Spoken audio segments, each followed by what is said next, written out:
Observación al texto, Hebreos capítulo 3, versículo 4, dice la bendita palabra del Señor. Porque toda casa es hecha por alguno, pero el que hizo todas las cosas es Dios. Estábamos hablando en los pasajes anteriores acerca de la superioridad del Señor sobre Moisés, ¿recuerdan? Y decíamos que Jesús es muy superior a Moisés, está por encima de él. Y aquí vemos otro aspecto por el cual el Señor es mayor que Moisés, y es porque Él es agente activo en la creación. Lo encontramos en pasajes como el Evangelio de Juan, cuando dice la palabra, dice que por Él fueron hechas todas las cosas, y sin Él nada de lo que ha sido hecho fue hecho. Entonces, Jesús es quien establece la casa, el autor de la casa, mientras que Moisés es un simple sirviente en esa casa. Algo que podemos concluir aquí al observar este pasaje es, sin duda alguna, que el Señor Jesucristo es Dios. Dice, porque el que hizo todas las cosas es Dios.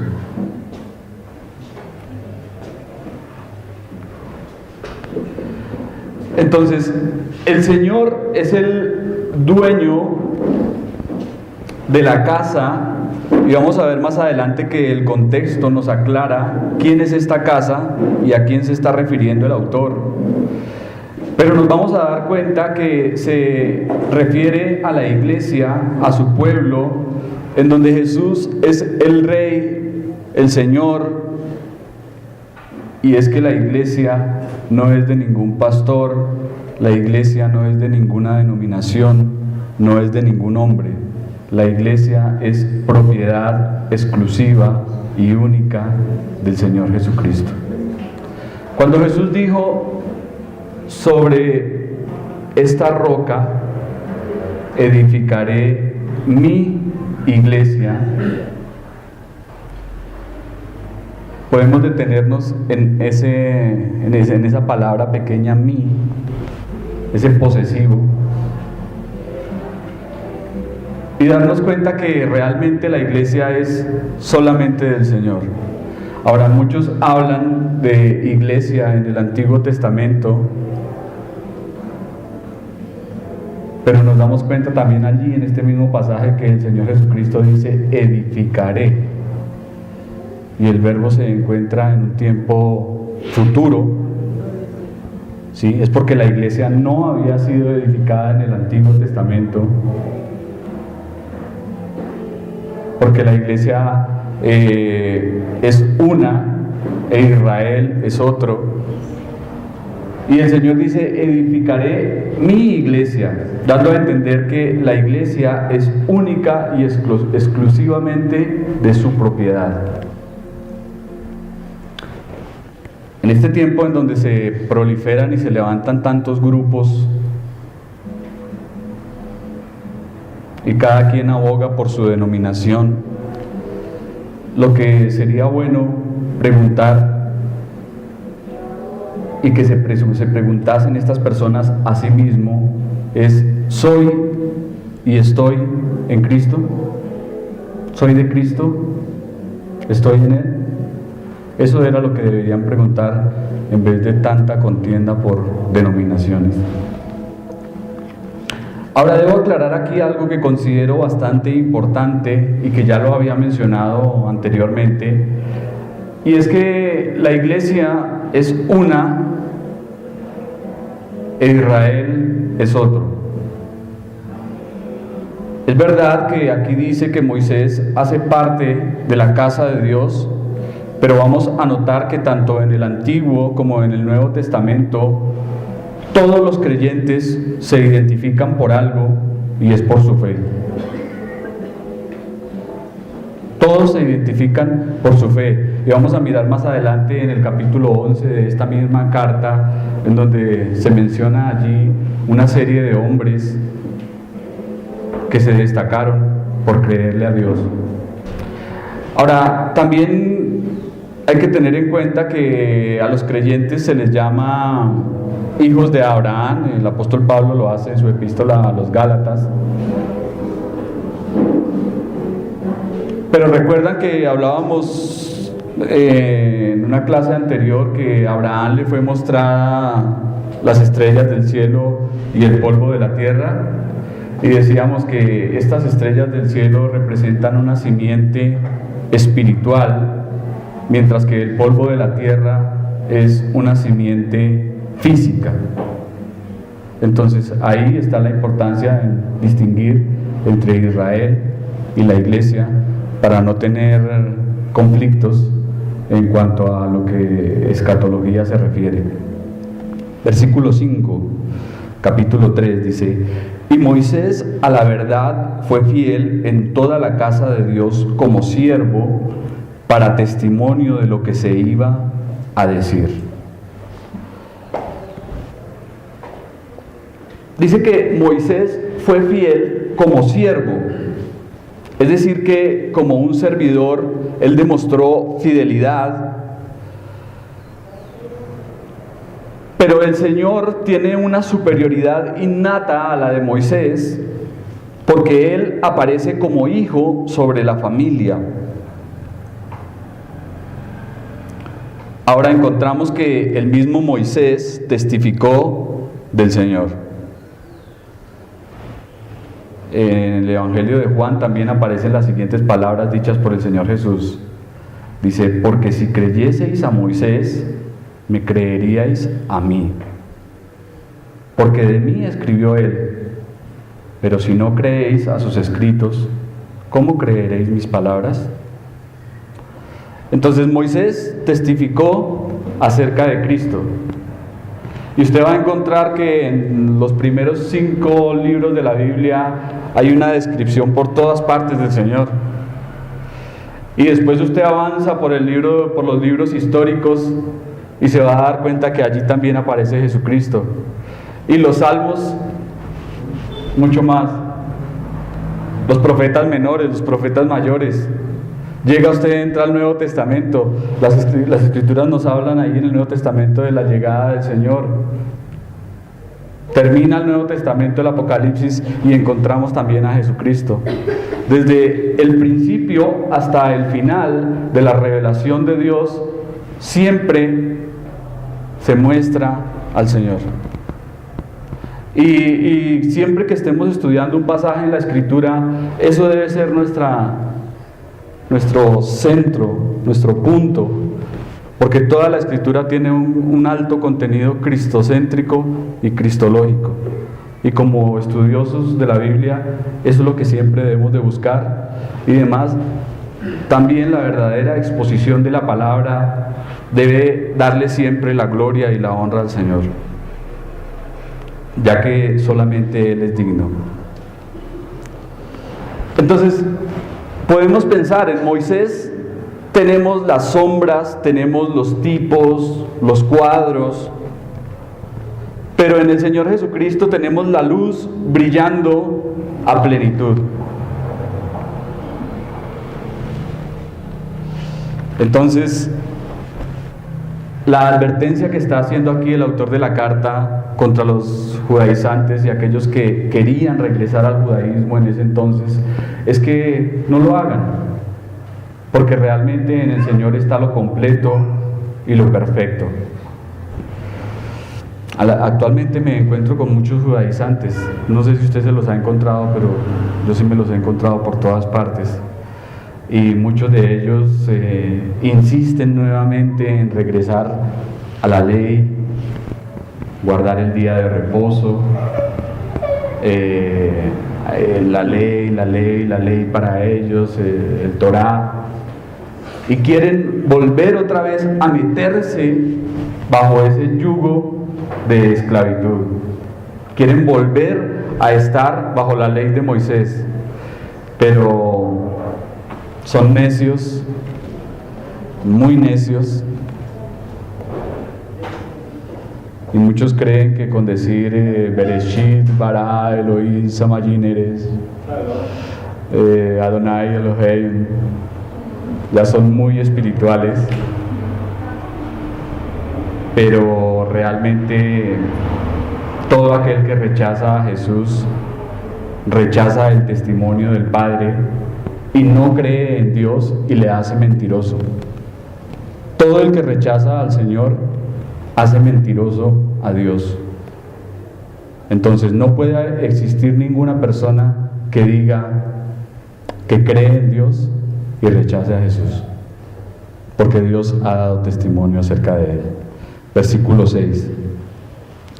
Pero Cristo, como hijo sobre su casa, la cual somos nosotros, si retenemos firme hasta el fin la confianza y el gloriarnos en la esperanza.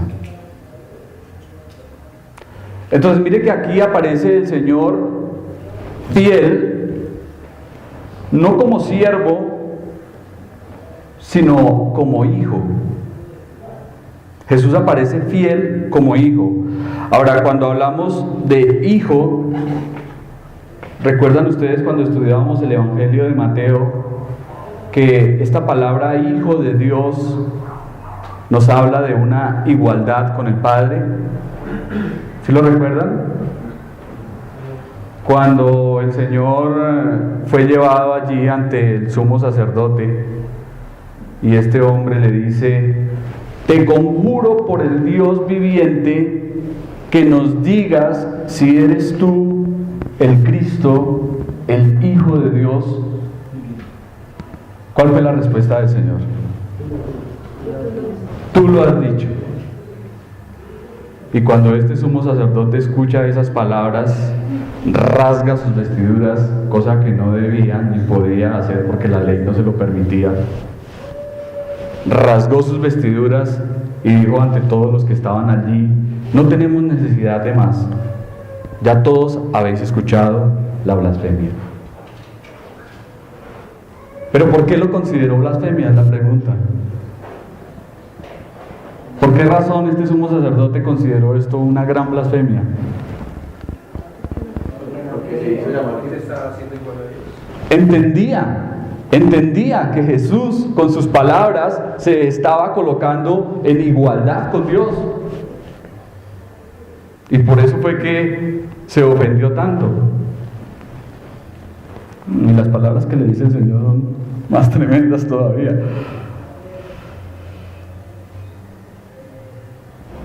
Entonces, ser hijo de Dios significa ser Dios mismo. ¿Sí? Y en el contexto hebreo, o sea, cualquier hebreo lo entendía. Ser hijo de Dios es ser Dios. Ahora, el autor aquí explica lo que significa la casa de Dios. Y dice que son los verdaderos creyentes en el Señor, allí donde el Señor toma posesión y gobierno. Pero mire lo que dice el pasaje al final. Dice: si retenemos firme hasta el fin la confianza y la gloria de nuestra esperanza.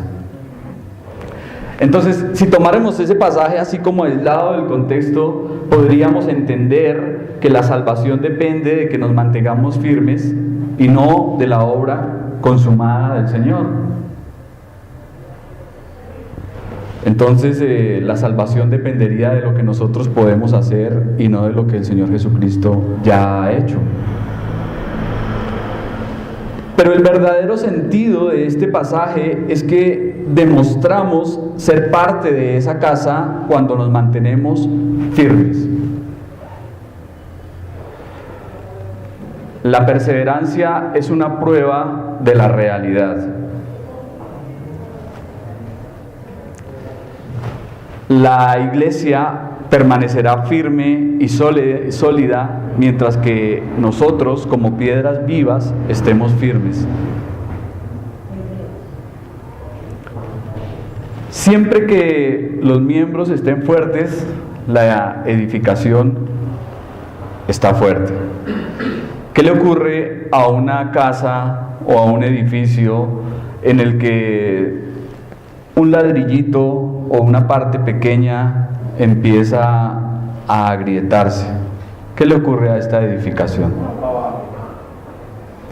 Lo vimos el año pasado con estos edificios allí en Medellín, ¿no? Lo vimos también en la edificación en Tenjo. Y una pequeña fisura, una pequeña grieta en una sola parte de la casa o del edificio se va extendiendo hasta que todo el edificio se viene a plomo y cae. Igualmente ocurre dentro de la iglesia, ¿no? Si estamos firmes y fuertes en la gloriosa esperanza puesta en el Señor Jesucristo. La iglesia permanece firme cuando sus piedras vivas, es decir, nosotros, están arraigadas, firmes y sólidas a la roca, Cristo Jesús. Los que pierden su confianza en el Señor y vuelven atrás, demuestran con ello que nunca nacieron de nuevo. O sea, si no permanece, es porque realmente nunca hizo parte. Y a esta clase de apostasía es la que el autor ahora continuará hablando del versículo 7 en adelante. Pero este pasaje 6 termina diciendo gloriarnos en la esperanza. Y esas palabras hacen un énfasis a la segura consumación de la fe. Es decir, cuando la fe logre su resultado completo, total y definitivo. Entonces, podemos estar convencidos y persuadidos, como dice la palabra, que el que comenzó en nosotros la buena obra será fiel en llevarla a cabo hasta el día de Jesucristo. Lo que Dios ha empezado con cada uno de nosotros no lo dejará tirado, no lo dejará a medias. Dios no lo dejará a mitad de camino, sino que lo llevará hasta fiel y feliz término, ya que Dios es fiel para hacerlo. Versículo 7. Entonces aquí entramos en una parte que es una advertencia muy importante. Versículo 7. Por lo cual, como dice el Espíritu Santo, si oyereis hoy su voz,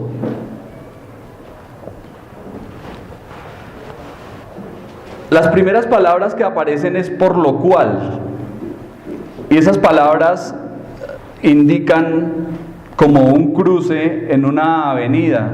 Usted se para en un cruce y puede mirar hacia un lado y puede mirar hacia otro. Entonces el autor aquí está haciendo una conexión entre lo que ha dicho y lo que va a continuar diciendo. Puede mirar hacia ambos lados y puede hacer esa conexión. Entonces dice, por lo cual,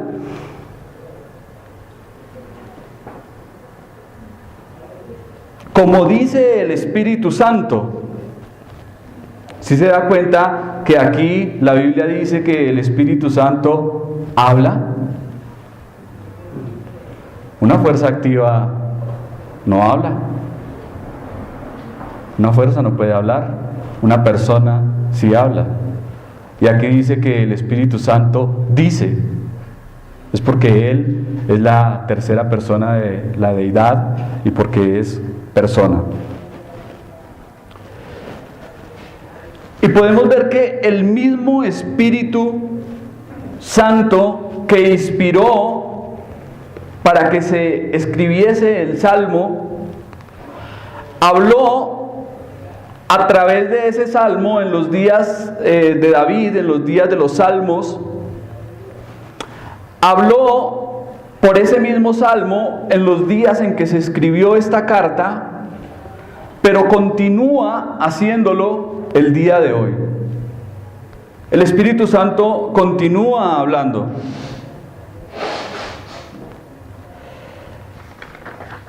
Y dice: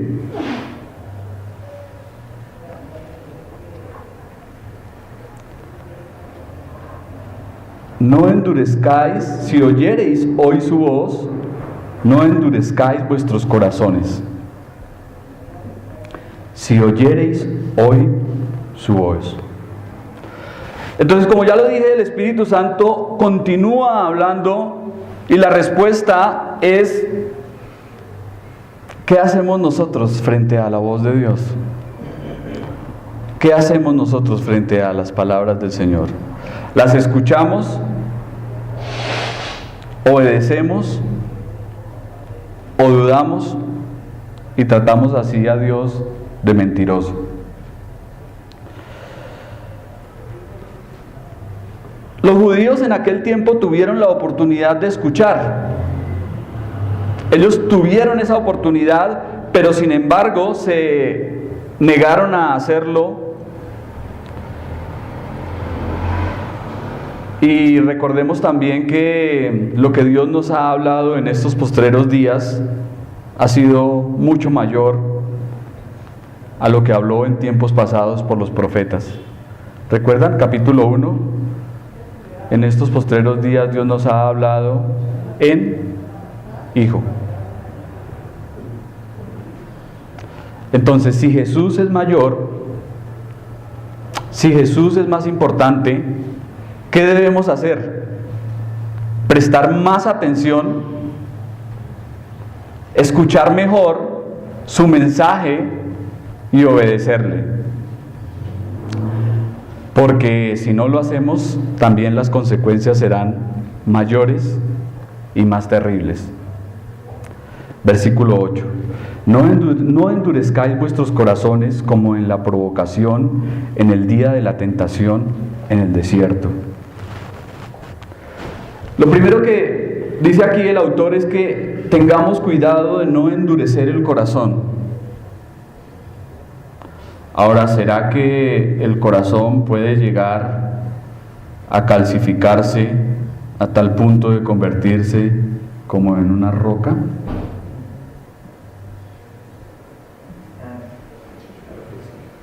Dios lo dice. Y a Israel le ocurrió. Entonces, por eso dice acá: tengan cuidado de que al escuchar la palabra de Dios, su corazón no se haga duro frente a esa palabra, frente a la piedad, frente a la voz del Señor.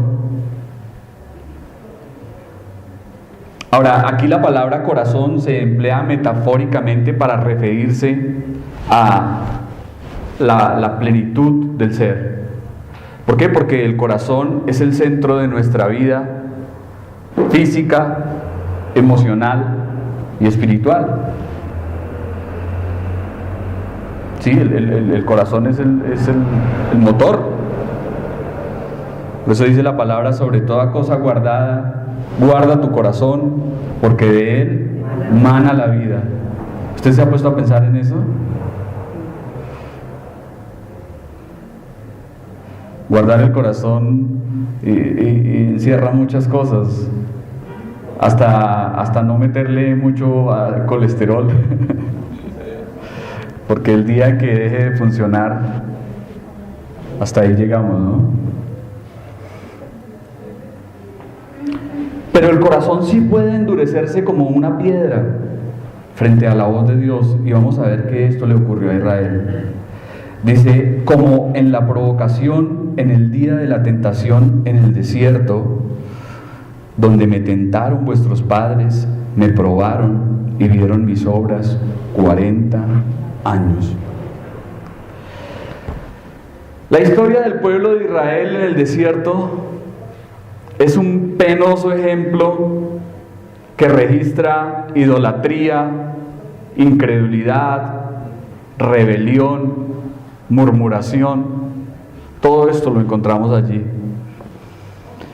Y Dios está diciendo aquí a este pueblo: ellos experimentaron conmigo para ver si yo podía o quería ayudarlos y liberarlos. Dudaron y murmuraron. Ahora, ¿Dios quería ayudarlos? ¿Dios quería liberarlos? Por supuesto, claro que sí. Lo vemos en el Éxodo. Y es que el Éxodo fue una manifestación estupenda de la misericordia, de la gracia y de la potencia de Dios, sacando esta nación de esclavos y liberándolos del poderoso Egipto.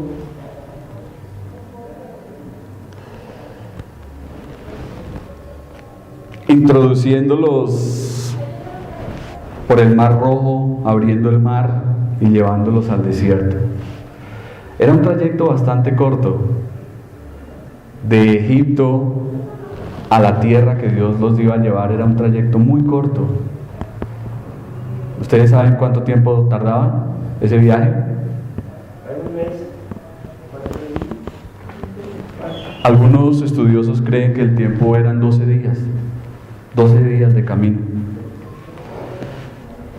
Y por la ruta del sur, usted encuentra ahí en el mapa, es que no lo traje en esta mañana, pero usted encuentra que era un trayecto muy corto de ahí de Egipto a la tierra de Canaán, pasando por la península del sur, por la península de Sinaí, en la parte de abajo. Era un trayecto corto y rápido.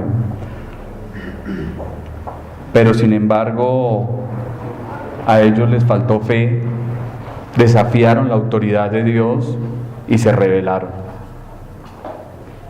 Cuando llegaron a un sitio llamado Refidín, se quejaron por la falta de agua y dudaron de la presencia de Dios con ellos. Luego, en el desierto de Parán, cuando los espías regresaron con ese malvado informe de duda y desaliento, lo que el pueblo dijo allí fue: volvamos a Egipto, volvamos a la tierra de nuestra esclavitud.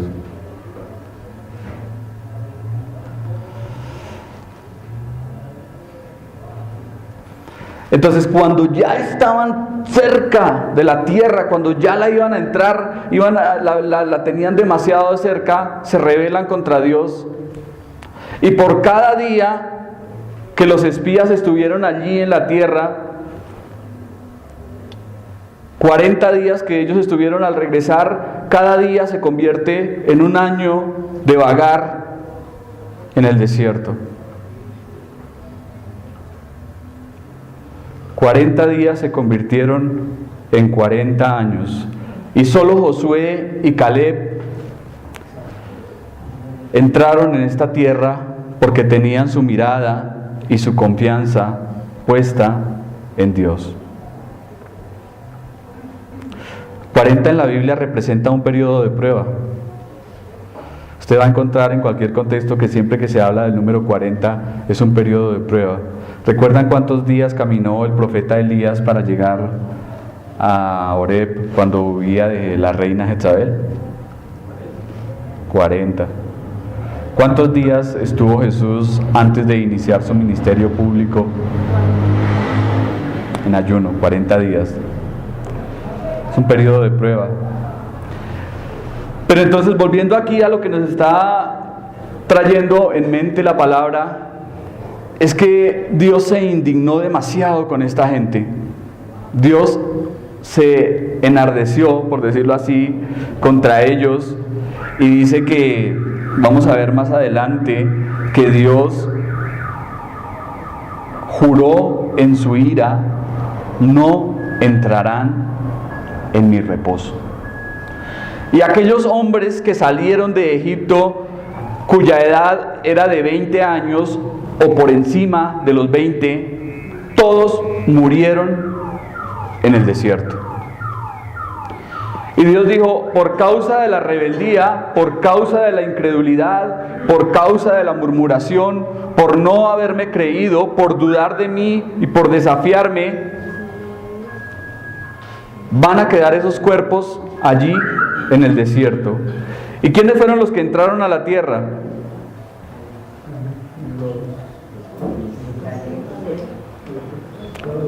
Josué y Caleb y las generaciones nuevas, ¿no? Pero podemos ver que aquellas personas que entraron en la tierra prometida encontraron el reposo terrenal. Un país de libertad y de abundancia. Y esto solamente es un pequeño cuadro de la esperanza que tenemos en nuestro hogar celestial y la gloria eterna.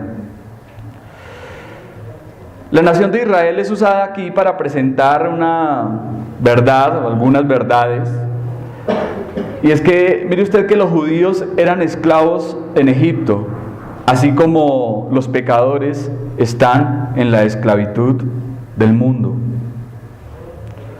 Faraón es un pequeño tipo de el príncipe de este siglo. Ahora podemos ver también que a la nación de Israel Dios les redimió por medio de la sangre de corderos que prefiguraban nuestra redención por medio de la sangre del Señor Jesucristo. A los judíos Dios les prometió una tierra de bendición, pero a nosotros nos promete una vida de bendición. ¿Se dan cuenta que si comparamos entre los judíos y nosotros, las promesas que nosotros tenemos son ¿qué? Más grandes, mayores, mejores, perfectas en Cristo Jesús? Y ya como reflexión práctica, debemos de confiar en Dios. Esa es la invitación, a confiar en el Señor y a considerarle a Él. Más adelante vamos a encontrar en esta carta que dice la Escritura: puestos los ojos en Jesucristo, el autor y consumador de la fe. Que estas cosas que le ocurrieron al pueblo de Israel no nos ocurran a nosotros, porque las cosas que antes se escribieron, dice que se escribieron para nuestra enseñanza y para nuestra edificación, para que por medio de este ejemplo no nos pase a nosotros también.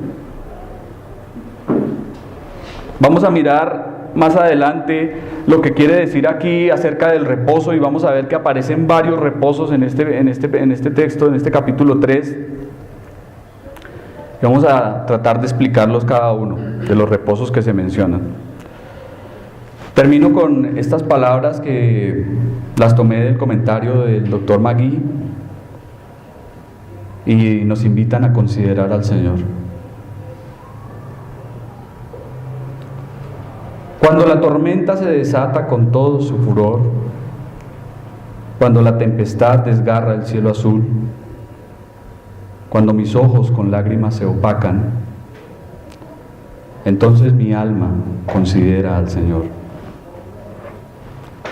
Cuando mis planes por tierra caen, cuando mis más queridas esperanzas abatidas son,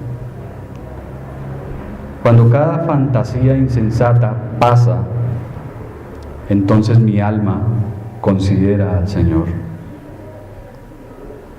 Cuando de mis más queridos amigos me separo, cuando mi alma de profunda tristeza llena está, cuando lleno de dolor mi cuerpo vacile, entonces mi alma considera al Señor. Cuando cansado recorro mi camino, cuando cada día pruebas nuevas trae, cuando mi esperanza y mi fe opacadas están, entonces mi alma considera al Señor. Con nubes o cálido sol, con tinieblas o luz brillante, con la penumbra del atardecer o la luz del amanecer, cuando mi copa rebosando está, entonces mi alma considera al Señor.